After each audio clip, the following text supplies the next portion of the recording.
இன்னைக்கு சிறகடிக்க ஆசை சீரியல் என்ன நடந்துச்சுன்றதை டக்குன்னு பார்த்துடலாமா? அதுக்கு முன்னாடி நம்ம சேனலை மறக்காம சப்ஸ்கிரைப் பண்ணிட்டு ஒரு லைக் பண்ணிருங்க. சரி வாங்க கதைக்குள்ள போகலாம். அதே மாதிரி எப்பயும் போல அந்த ஆத்தங்கரை கிட்ட நின்று ரோஹிணி காலில் விழுந்து பயங்கரமா கெஞ்சுறாங்க. ரோஹிணியோட அம்மா கெஞ்சுறாங்க. கிறிஷு கூட கையை பிடிச்சிட்டு அப்படி கெஞ்சுறான்.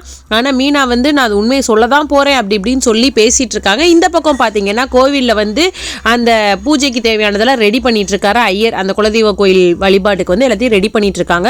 ஹோமம் வளர்க்கப்பட்டு இருக்கு. ஓகேங்களா? இப்போ வந்து மீனாவை இன்னும் காணா, தண்ணி எடுக்க போன மீனாவை காணா, ரோஹிணியை காணான்னு சொல்லி அங்கே எல்லாரும் பேசிகிட்டு இருக்காங்க. உடனே வந்து விஜயோட மாமியார் இருக்காங்கல்ல, அந்த பாட்டி போய் விஜயாவை நீ போய் பார்த்துட்டு வா அப்படின்னு சொல்லி அனுப்பி வைக்கிறாங்க. அனுப்பி வைக்கவும் வெளியில் விஜயை பார்க்க வர்றப்பே கோயிலுக்குள்ளே மீனாவும் ரோஹிணியும் வந்துடுறாங்க. நீ ஏமா ரோஹிணி ஒரு மாதிரி இருக்க, மீனா நீ ஏன் இப்படி இருக்க அப்படின்னு சொல்லிட்டு ரெண்டு பேரும் ஏன் ஒரு மாதிரியா இருக்கீங்க அப்படின்னு சொல்லி மாற்றி மாற்றி விஜயா வந்து ரெண்டு பேர்த்தையும் கொஸ்டின் கேட்குறாங்க. உனக்கு உடம்பு சரியில்லைன்னு சொன்னாங்களே, வயிறு சரியில்லைன்னு சொன்னாங்களே, சரியாயிடுச்சாமா, அதான் அப்படி இருக்கியா அப்படின்னு சொல்லிட்டு ரோஹிணியை கூட்டிட்டு போயிடுறாங்க.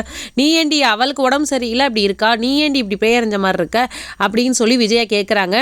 பேயை விட சில மனுஷர்களை பார்த்தா தான் ரொம்ப அகோரமாக இருக்குது அப்படி இப்படின்னு சொல்லிட்டு மீனா வந்து குத்தி காட்டுற மாதிரி பேசுகிறாங்க ரோஹிணியை. அதுக்கப்புறம் எப்பயும் போல் பூஜை வந்து நல்லபடியாக முடிஞ்சிருது. முடிஞ்சோடனே அந்த அகோரி வந்து பயங்கரமாக என்ட்ரி ஆகுறாரு. அவர் என்ன சொல்கிறாருன்னா, ரொம்ப நாள் போட்டிருந்த முடிச்சு வந்து அவிழ்ந்துருச்சு, ரொம்ப நாள் பொத்தி வச்சு காக்கப்பட்ட ரகசியம் வந்து வெளிவந்துருச்சு அப்படி இப்படின்னு சொல்லி அந்த அகோரி வந்து அப்படியே ரோஹிணியை பார்த்து மீனாவை பார்த்து மாற்றி மாற்றி மாற்றி பேசுகிறாங்க.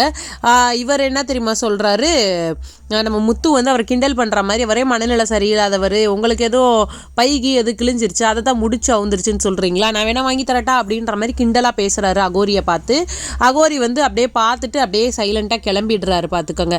இந்த பக்கம் வீட்டில் வந்து எல்லாம் நார்மலாக ஜாலியாக எப்பயும் போல் நார்மல் ஆகிட்டாங்க. தீபாவளி கொண்டாட ஆரம்பிச்சிட்டாங்க.